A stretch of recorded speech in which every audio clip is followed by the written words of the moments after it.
Arthur's Halloween by Marc Brown.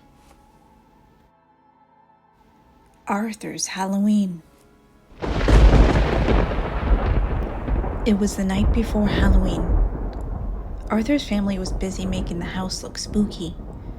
It looked so spooky, in fact, that Arthur had trouble falling asleep. Things were even worse the next morning. "Help!" screamed Arthur when he opened his eyes. "It's just me," said his sister DW. "Boy, are you jumpy.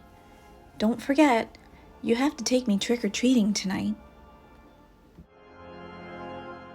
"Do I really have to?" asked Arthur as he ate his cereal. "You really do," said his mother. "And I want to go to every house," said DW. Arthur groaned. "I'll be the only one who has to drag his baby sister along." Arthur didn't recognize anyone at school. There was a giant robot in his classroom taking attendance. "You sound just like my teacher, Mr. Marco," said Arthur. "I am your teacher," said the robot. The only one Arthur recognized was the brain. He was wrapped in aluminum foil. "I'm a baked potato," said the brain. Francine passed out special morning snacks. "Eat these," she said. "They're bat-wing brownies and vampire blood." Everyone ate them but Arthur.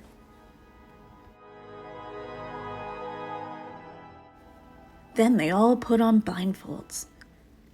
Buster passed around bowls, he said, that were filled with human eyeballs, hearts, and brains. Arthur turned pale.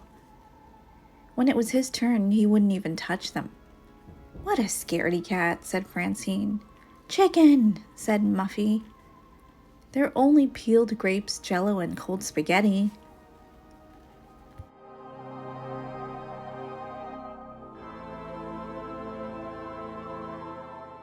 When it came time to go trick-or-treating, Buster knew which houses to skip.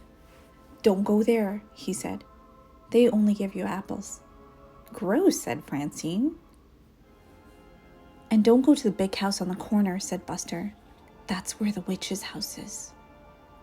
My brother saw someone go in there last Halloween, and he never came out." Arthur tried not to look afraid.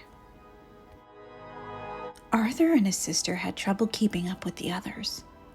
First, DW got her tail caught, then her bag broke. "You're such a pain in the neck," said Arthur. DW must be short for dimwit, but DW didn't answer. Arthur turned around just in time to see her disappear into the witch's house.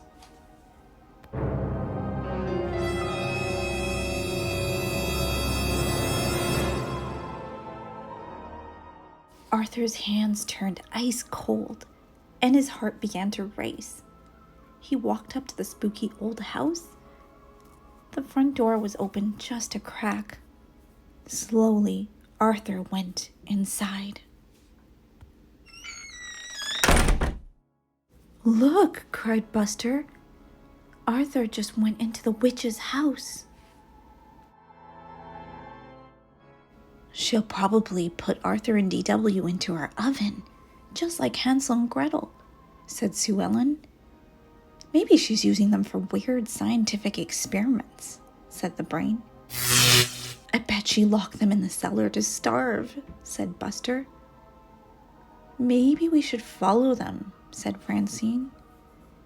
"Maybe we should call the police," said Muffy. Everyone was too scared to move. Inside the house, it was very cold. Arthur thought he saw ghosts all around him. He walked down a long, dark hall. At the end, he saw a light under a door. He heard voices. One was his sister's.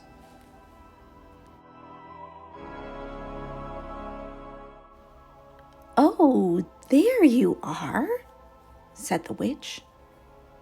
We were waiting for you. I came to get my sister. We have to go. I hear my mom calling us, said Arthur. I don't hear anything, said DW. My name is Mrs. Tibble. I hope you won't leave without some cider and donuts first. They're chocolate, your favorite, said DW. I've waited all night for trick-or-treaters, but you're the only ones, said Miss Tibble.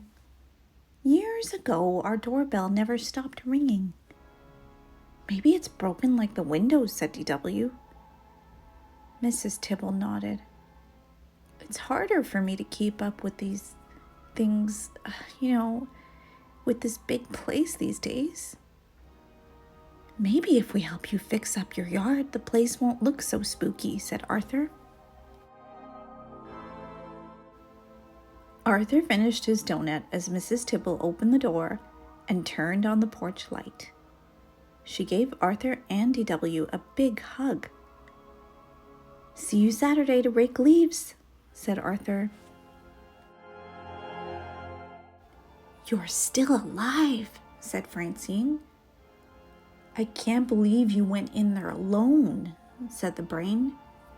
You're so brave, said Sue Ellen. What's in the bag? Asked Buster. Probably eyeballs, hearts, and brains, said Francine. It's easy to find out, said Arthur. Just close your eyes and reach in, unless you're too scared. We've been to every house now. Can we take the shortcut home through the cemetery? Asked DW. The cemetery? On Halloween? Are you guys crazy? Asked Francine. Follow me, said Arthur, as he marched ahead.